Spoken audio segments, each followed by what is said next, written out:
அங்க ஏற்கனவே மரக்கணத்துல செத்துட்டான் 19 பேர். 1,90,00,000 நீங்க கொடுத்துட்டீங்க.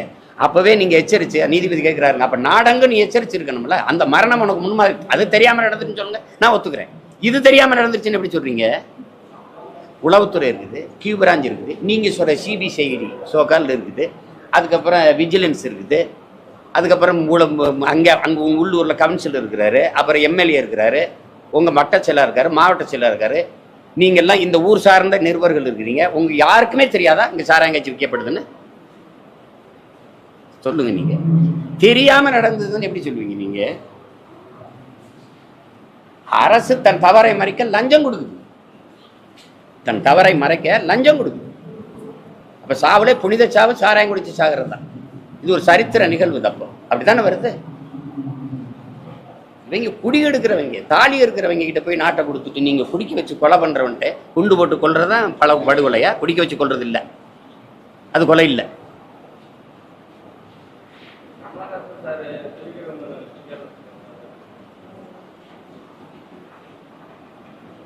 என்ன செய்யறது? எங்க அண்ணங்க அப்படி சிந்திக்கிறாங்க, நாங்க என்ன பண்றது? நம்ம போய் இப்ப என்ன சொல்றது எங்க அண்ணன் போயிட்டு?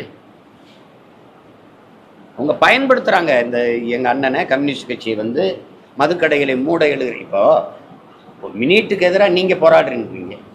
இதே நீங்க மதுவுக்கு எதிராக போராட்டத்தை நான் உங்களுக்கு காட்டட்டா? இதே ஐயா ஸ்டாலின், எங்க ஐயா பொன்முடி எல்லாரும் கருப்பு சட்டையை போட்டுக்கிட்டு மூடு மூடு டாஸ்மார்க் மூடு அப்படின்னு சொன்னதை நான் காட்டட்டா? இப்ப நாங்க அதை காட்டினா ஏன் வாய மூடுறீங்க? நீங்க சொன்னதுதான் நாங்க செய்யுங்கிறோம். கல்லுக்கடையை திறக்க வலிக்குது, உனக்கு கள்ளச்சாராயத்தை எப்படின்னு வித்துக்கிட்டு இருக்க? நீ ஏன் கல்லுக்கடையை திறக்க மாட்ட? கல்லு குடிச்சு செத்தவன் சொத்தம் மட்டும் வித்தவன் ஒருத்தனை காட்டு, நாங்க போயிடுறோம். அப்படியே இப்படி போயிடுறோம், நாங்க ஊருக்கே போயிடும். சொல்லு. கல்லு உணவின் ஒரு பகுதின்னு அரசியலமைப்பு சட்டம் சொல்லுது. சங்க இலக்கியங்களிலிருந்து தமிழனுடைய தொன்மை வாழ்வியல்ல அவ்வையும் அதிகமான கல்லுண்டு பேசி கொண்டிருந்தாங்கன்னு இருக்குது. அது எங்க மரபு. பனம்பால், தென்னம்பால், மூலிகை சாறு, இவ்வளோண்டு அருகம் புளிச்சாரு, கோதுமை புளிச்சாரு உடலுக்கு நல்லதுங்கிற. அது எவ்வளவு பெரிய மூலிகை, இயற்கையின் அருண் கூட. அதை குடிச்சிட்டு போறானே. இதே 60 ரூபாய்க்கு 2 சம்பத்து கல்லை வாங்கி குடிச்சிட்டு வீட்டுக்கு போயிடுவான்ல. எந்த மதமும் போதுன்னு சொல்ல மாட்டான், கல் குடிச்சா போதும்னு சொல்லிடுவான். ஏன்னா அது உணவு. நீ அதை திறக்க மாட்டேங்கிற. கேரளாவில் இருக்கு, புதுச்சேரியில் இருக்குது, கர்நாடகாவில் இருக்குது, ஆந்திராவில் இருக்குது கல். ஏன் உன் மாநிலத்தில் இல்லை? ஏன்னா ஏன் இல்லைன்னா உங்க 2 பேருக்கும் ஃபேக்டரி இருக்கு.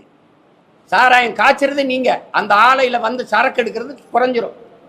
டாஸ்மார்க் வியாபாரம் அரசுக்கு கொண்டு போகுது, அங்க சரக்கு டாஸ்மார்க் வரதுல ஃபேக்டரி, அந்த வியாபாரம் யாருக்கு? அப்ப இந்த கல்லுக்கடையை திறந்து விட்டா விவசாயி வாழ்ந்துருவான். எந்த விவசாயி வாழ்றது அரசு விரும்புது? மத்திய அரசா, மாநில அரசா? எந்த அரசு விரும்புது? விவசாயி வாழ்ந்துருவான். குடியானவன் வந்து 2 போத்தலை குடிச்சுனா 2 செம்பை குடிச்சானா 20 ரூபாய்க்கு 2 செம்பை குடிப்பான். அதிகபட்சமான ஒரு வடை, சுண்டல், ஏதோ ரத்த பொரியல், இந்த ஊறுகாய் வைப்பான், சாப்பிட்டுட்டு போயிடுவான். நீங்க பார்த்துருப்பீங்க கல்லுக்கடையில். இன்னைக்கும் கேரளாவுக்கு போங்க, நீ எது கல்லுக்கடையை திறக்க மாட்டேங்கிற? ஏன்னா உன்னுடைய ஃபேக்ட்ரி இங்க மிடாஸ் இருக்கு, அங்க பெரிய 2 எல்லாருக்கும் இருக்கு. அம்மா கனிமொழி அம்மையாருக்கு பேசுனதே இருக்கு. நாங்க ஒரு ஆட்சிக்கு வந்தால் எங்க திமுகவிலேயோ அவங்க சார்ந்த ஆலைகளும் மூடப்படும், டாஸ்மார்க்கும் மூடப்படும். இதெல்லாம் எனக்கு ஒண்ணும் கிடையாது, அளவு கடந்த கோபம் தான். இவங்களை ஒழிக்காம இந்த நாட்டை சரி செய்ய முடியாது.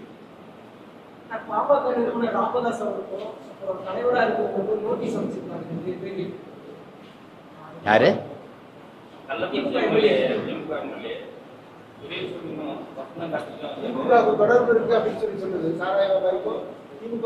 நானும் சொல்றேன் எனக்கு அனுப்புங்க. சத்தியம் அதானுங்க. உங்களுக்கு தெரியாம நீங்க உங்க தொகுதியில சாராயம் காய்ச்சுனா நீ எதுக்கு எம்எல்ஏ வருக? எதுக்கு இருக்க? அந்த பொட்டலத்தை நீ ஒண்ணு வாங்கி குடிச்சிட்டு படு, உனக்கு என்ன பிரச்சனை? எதுக்கு இருக்க நீ? எதுக்கு இருக்க நீ சொல்லு. எதுக்கு எம்எல்ஏ வருக? இந்த கண்ணுக்குட்டிங்கிற மாரியப்பன் மாரிராஜா கோவிந்தராஜ் காய்ச்சிட்டான்னு நீங்க நம்புறீங்களா? இவ்வளவு பெரிய அதிகாரம், இவ்வளவு பெரிய கட்டமைப்பு, இவ்வளவு பெரியது. எங்க ஒரு மாவட்ட ஆட்சியரையும் ஒரு எஸ்பி காவல்துறை அதிகாரியை நீக்கிட்டா அவங்க 2 பேருமா ஊழல் போட்டாங்க, அவங்கள பொட்டலம் போட்டாங்க, அவங்கள வித்தாங்க. 2 பேரையும் பணியிட நீக்கம் செஞ்சு ஒருத்தரை பணி மாற்றம் செஞ்சுட்டா அதோட முடிஞ்சிருதா? இந்த வேலை எத்தனை நாளைக்கு செய்வீங்க? ஒரு சிந்திக்க தெரிஞ்ச ஒரு எழுச்சி மிகுந்த இளைஞர் கூட்டம் வந்துருச்சுனாவது இன்னும் அதையாவது கவனிங்க. உதயசூரியனுக்கு வசந்த் கார்த்திக்கும் தெரியாம சாராயம் கட்சிட்டான் அவன், இந்த கண்ணுக்குட்டி, இந்த கோவிந்தராஜ். சொல்லுங்க, நீங்க சொல்லுங்க. இதெல்லாம் எங்கள் ஐயாவுக்கு கால் தூசில் கடைசி தூசு. இது மாதிரி எவ்வளோ பார்த்துட்டோம். சரி, நானும் சொல்கிறேன், அதே குற்றச்சாட்டை எங்கள் ஐயா சொன்ன குற்றச்சாட்டை 2 சட்டமன்ற உறுப்பு மேலே வைக்கிறேன். எனக்கு ஒரு நோட்டீஸ் அனுப்பு. நான் இங்கே தான் இருப்பேன் 12 நாள். இங்கே வந்து கையில் கூட கொடுக்க சொல்லு. எதையாவது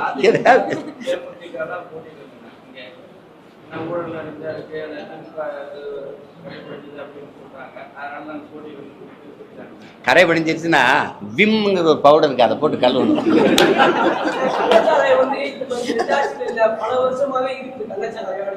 ஏய், ஏதாவது பேசிட்டு இருக்காதீங்க.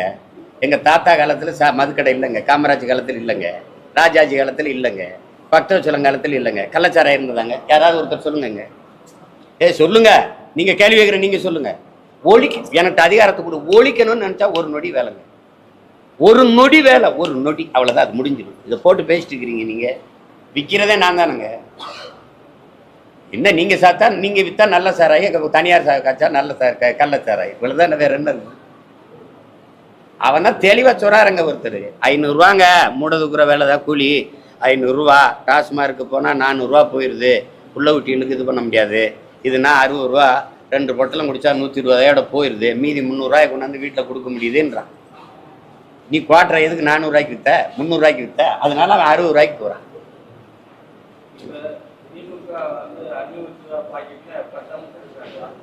எதுல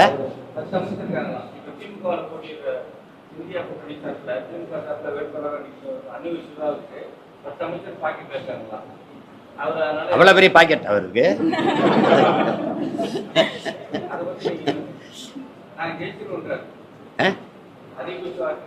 சரி, ஜெயிச்சு என்ன பண்ண போறீங்க? என்ன பண்ண போறீங்க? எந்த ஓரத்துல ஊரல் போட்டு விற்க போறீங்க? ஜெயிச்சு என்ன பண்ண போறீங்க? போன தடவை 39 பாராளுமன்ற உறுப்பினர் கொண்டு போய் நீங்க சாதிச்ச ஒன்று. சரி, இந்த தடவை 40க்கு 40 கொண்டு போய் சாதிக்க போற ஒன்று, ஏதாவது ஒன்று சொல்லுங்க. நீட்டை எதிர்த்து போராடணும்னு போறீங்க. நீட்டை கொண்டு வந்த மகராசன் யாரு?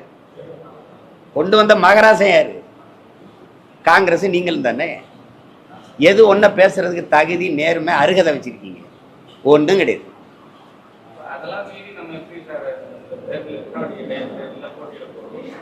நீங்க சொல்றீங்களா, அதையெல்லாம் மீறி தான் ஜெயிக்க போறோம்.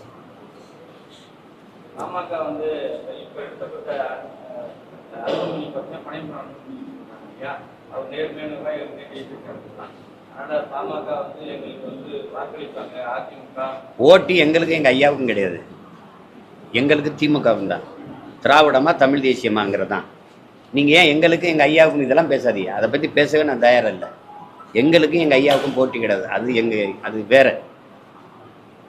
நாங்க எதிரியா கருதுறது திமுகவை தான் இந்த களத்துல. அதனால போட்டி எங்களுக்கும் திராவிடத்துக்கும் தான். திராவிடமா தமிழ் தேசியமா, புரியுதா?